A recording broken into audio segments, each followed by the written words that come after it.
I'm hoping that we help a lot of people. That is my ultimate hope. A treatment delivering hopeful results for patients suffering from shingles of the eye. What we hear the most is, "You just gave me hope today." The difficult recovery cancer patients can face after beating the disease, and why locking the door from the inside helps put some families at ease.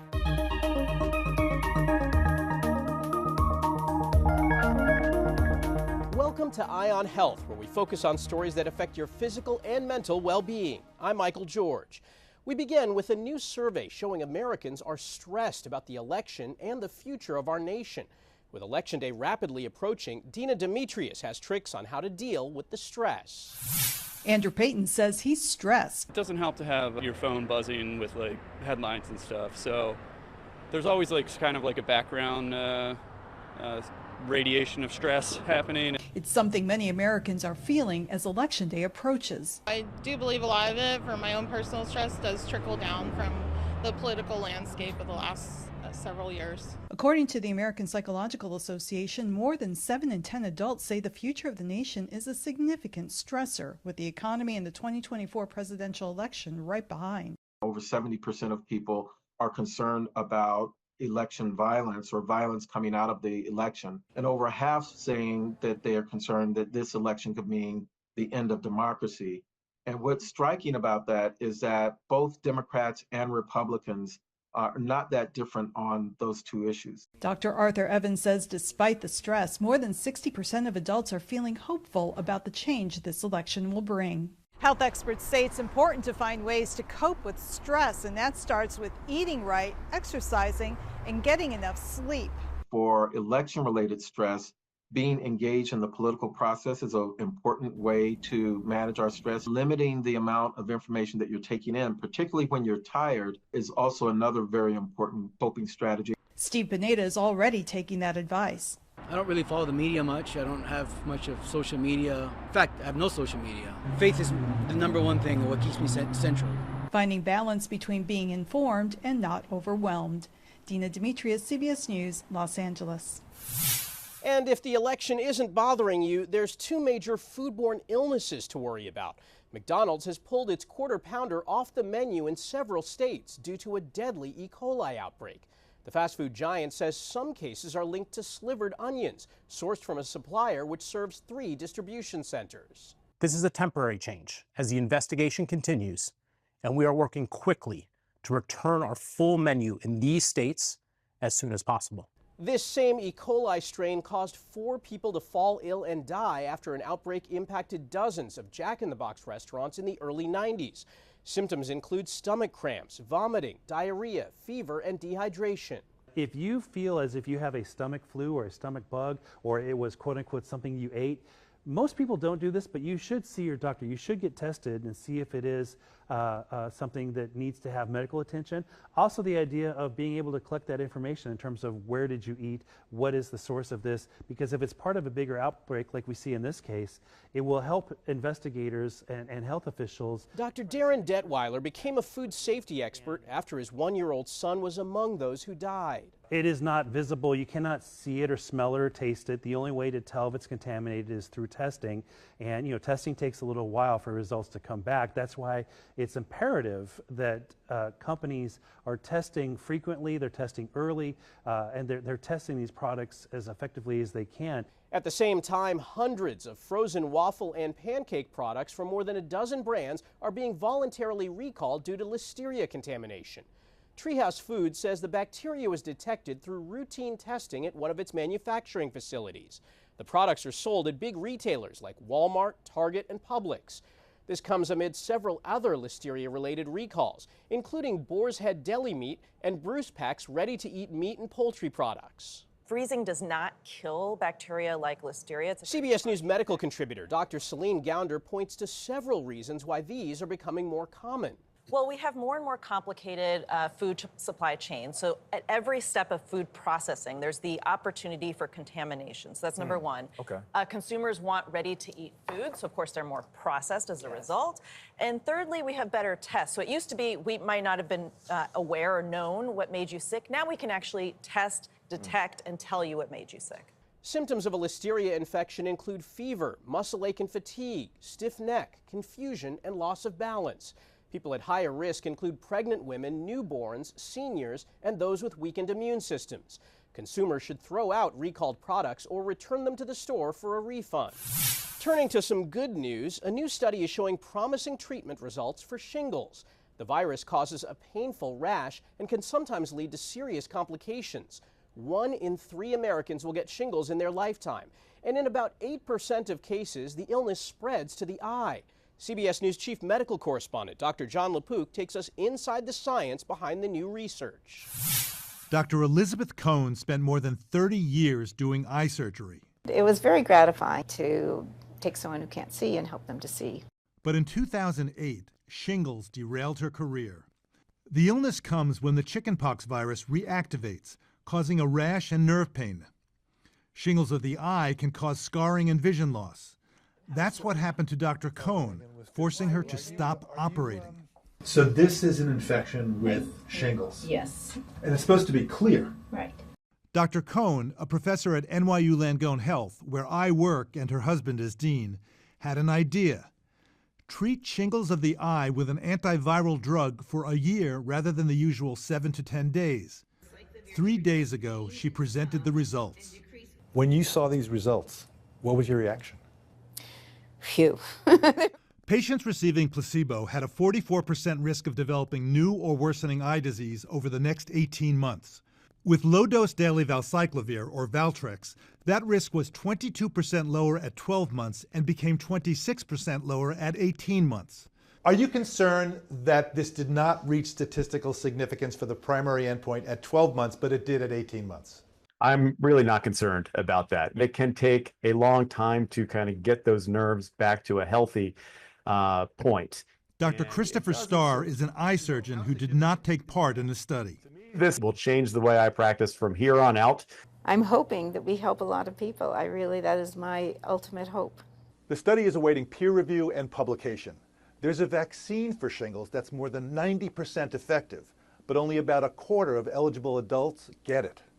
Dr. John LaPook, CBS News, New York. Babies in the U.S. are dying at a higher rate than they did before the Supreme Court overturned Roe v. Wade in June 2022. That's according to a new study published in the journal JAMA Pediatrics, which compared the number of infant deaths by month from 2018 through 2023.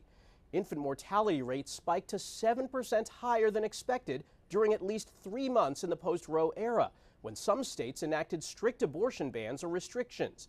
That translates to roughly 250 more children dying in those months than the average. Many of those deaths were attributed to congenital fetal abnormalities, which are typically tested for around 18 weeks into a pregnancy. At least 21 states ban abortions before that point. A new Department of Health and Human Services report found that nearly 1.5 million Medicare enrollees saved nearly $1 billion on prescription drugs in the first half of 2024. President Biden touted his administration's accomplishments at an event in New Hampshire. Folks, isn't just saving seniors money. I said, it's also saving taxpayers billions of dollars because Medicare will no longer have to pay exorbitant prices to pharma. Over the summer, the Biden administration announced Medicare has negotiated new, lower prices for some expensive prescription drugs through the Inflation Reduction Act. But I'm a capitalist, and without competition, it's not capitalism, it's exploitation. When Big Pharma doesn't play by the rules, competitors can't offer lower-priced drugs and devices to carry those drugs. So prices stay artificially high. And look, but we're taking action. Much of the savings came because the law also caps out-of-pocket drug costs at $3,500 for Medicare recipients. Next year, that cap drops to $2,000, increasing the savings for enrollees. Nearly half of all Americans have hypertension, also known as high blood pressure. A national survey from the CDC found 47% of adults have the treatable condition, which increases the risk of heart attack and stroke, and 70% of adults over age 60 have it. The study also found that only 1 in 5 hypertension patients has their blood pressure under control. People living with the common skin condition psoriasis can often feel isolated and embarrassed. As Stephanie Stahl explains, doctors and patients are hoping to raise awareness and take away the stigma.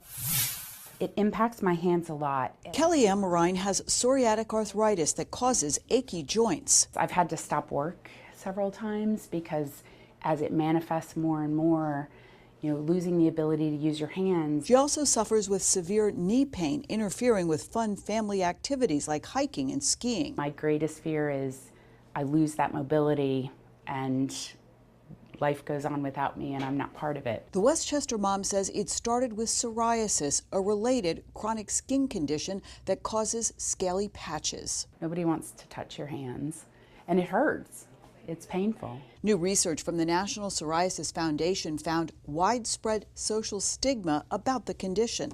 And roughly a third of people that we surveyed in this study felt that psoriasis is probably contagious, that they wouldn't want this person marrying into their family, or that they wouldn't want to shake hands with the person. Penn dermatologist Joel Gelfand says psoriasis isn't contagious, but people with the condition are often shunned. 1 of every 3 people is going to look at you, with a view of disgust or rejection, and that's very hard for people who live with this disease. I see it, and I don't think people mean it. Kelly says her symptoms are now controlled with medications, but when the patches were visible, she noticed people keeping their distance. It makes me sad that there's not more awareness about psoriatic disease out there. She's working to change that and get the word out. Psoriasis is nothing to fear. Stephanie Stahl, CBS News. Coming up, the fight after the fight, how breast cancer survivors are dealing with changes after treatment, and the new ways scientists are fighting mosquito-borne diseases.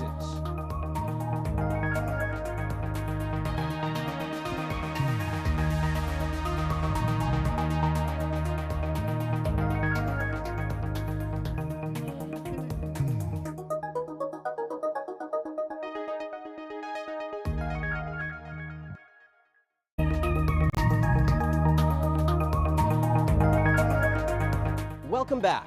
A potentially deadly mosquito-borne infection that normally grips the southern hemisphere is becoming more common in the U.S.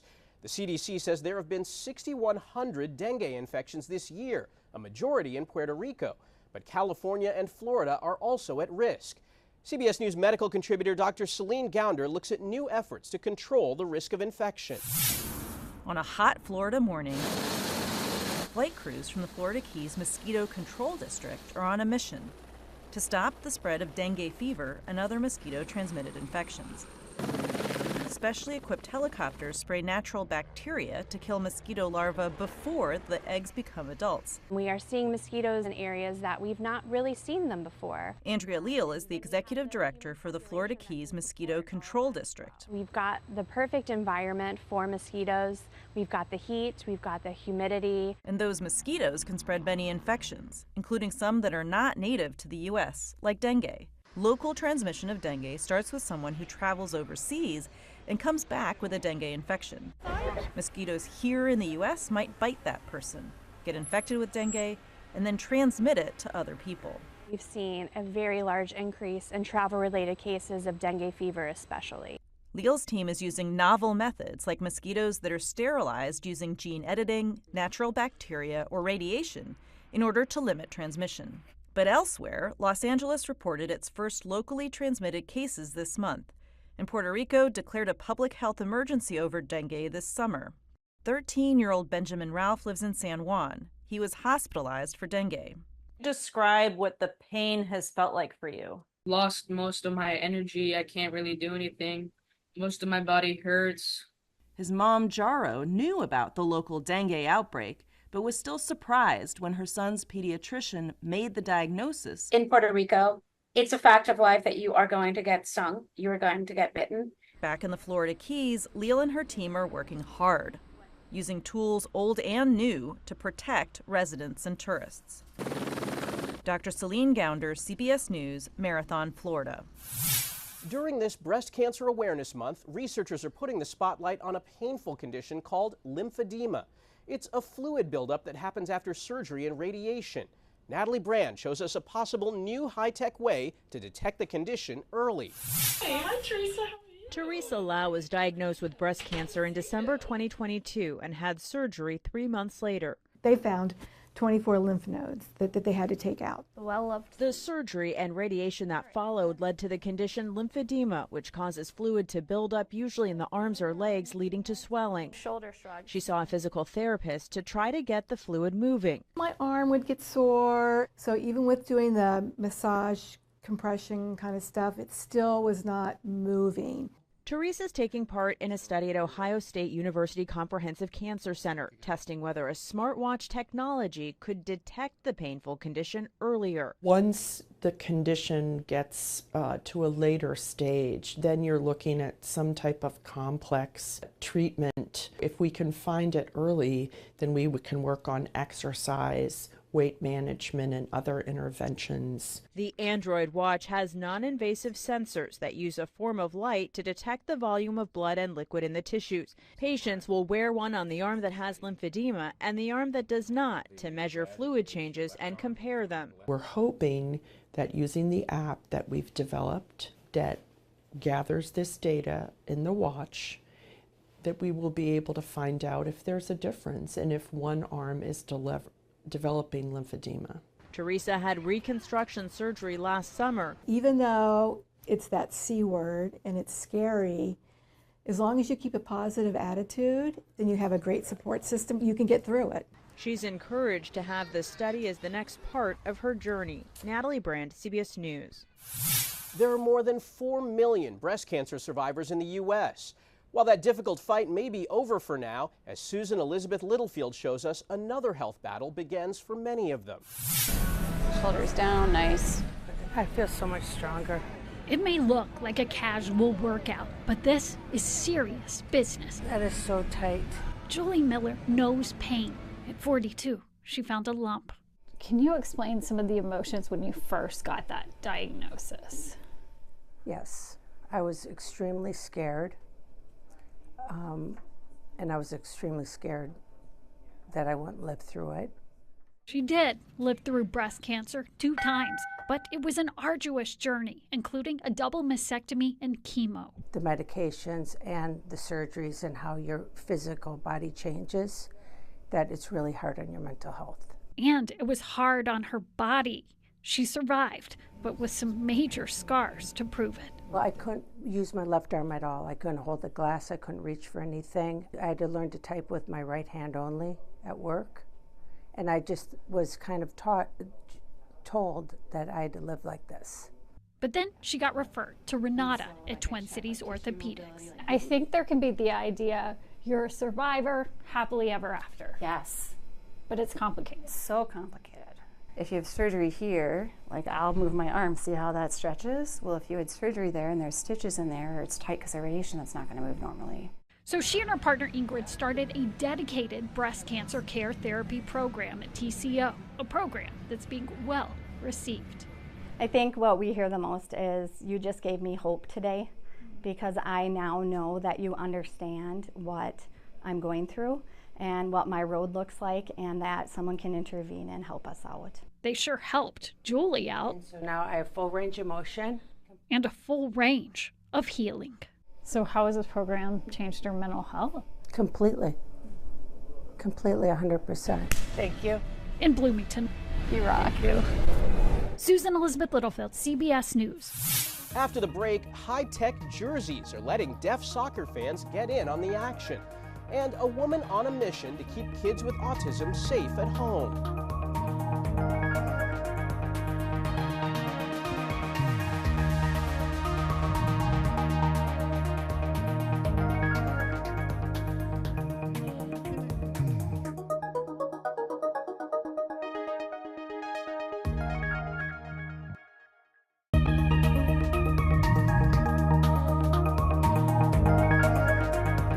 Welcome back. A Minnesota mother is on a mission to protect children with autism and ease the burden on their families. Her efforts began after a 4-year-old boy drowned this summer after leaving his home. David Schumann shows us how tragedies like that are fueling her drive to make a difference. What you gonna play? Mary Had a Little Lamb. Okay, let's hear it. For most of Daniel's life, he's tried to escape this house at every possible chance. Good job. A very common impulse for kids with autism, like him. It is exhausting. It is exhausting mentally, it is draining physically, where you are constantly having to be one step ahead of your child. Daniel's mother, Shaletta Brundage, tells us there have been some heart-stoppingly close calls, like once when he got out of her parents' home in Texas. He is running full speed, flapping his hands and just having a good old time, headed to a 4-lane highway where cars are going 50 to 60 miles an hour in Houston, Texas. And thankfully, I was able to catch him before he got there because he wouldn't have stopped. Then a few years ago, what Shaletta calls the game changer. Key-coded door locks for inside the house, keeping Daniel in, that cost about $30. We've turned the house into Fort Knox. Shaletta now holds giveaways to get these locks to all families with autism. She's handed out nearly 600 of the locks. No charge, no questions asked, and another giveaway is in the works. And it takes the anxiety and the fear and the worry away that my child may try to escape from the house. And these are not just locks, these are lives saved. The locks can also be opened with regular keys in case of emergency or a dead battery. David Schumann, CBS News, Minnesota. Eating right can be difficult, especially in communities that are known as food deserts. According to the Department of Agriculture, 6% of Americans live in a food desert, low-income areas where the closest grocery store may be miles away. They only know what they know, and so with that being said, you got to break the cycle. Celebrity chef Stephen Beatty held a class to teach these Texans a few tricks to spice up their meals.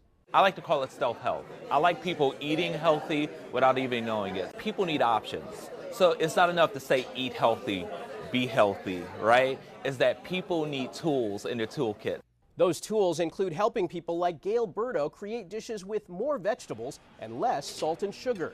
They showed us different things that we can use in place of other things like the zucchini and squash in place of the noodles and pastas. Beatty showed the group how to make a low-sodium mac and cheese, while another chef put together a vegetable spring roll. Great, great. Surprisingly great. The result, great-tasting food that's good for you. There are some moments in life we take for granted, like the excitement you feel being in a crowd at a live event. Across the pond, 2 sports fans with hearing loss are experiencing that for the first time. Leah Mishkin has their story from Newcastle, England.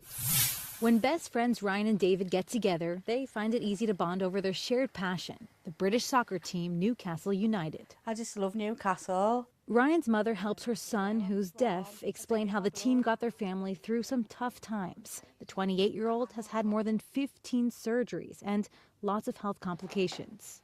So I used to play Monopoly and read all the programs and read over the old things to pass the time in hospital. 2002. He saw his first game at 6 years old, and the love for Newcastle goes back generations. The team just gave him this jersey, which has given him a whole new perspective of the game. It has these vibration pads inside and an electronic brain. Newcastle United and their main sponsor, Sella, are bringing these high-tech shirts to deaf fans like Ryan and David. And I could feel it like in my arms and down the front. The sensation happens during big moments of the game, like when someone scores a goal or when the crowd erupts in cheers. I think you realise very, very early on that we were going to be able to make a massive difference in their lives. I feel like we've got full access to the environment. We feel like we're included. We feel like we've got a connection with the other fans. Because they've been fans for, more than a decade. Yeah. It's the first time they're able to feel it in a different way. It's a new experience for them. Yeah, exactly that. David and Ryan say it's an unforgettable feeling they can now experience over and over again. Leah Mishkin, CBS News, Newcastle, England. Score 1 for technology. That's this week's Eye on Health. I'm Michael George. Thanks for joining us and be well.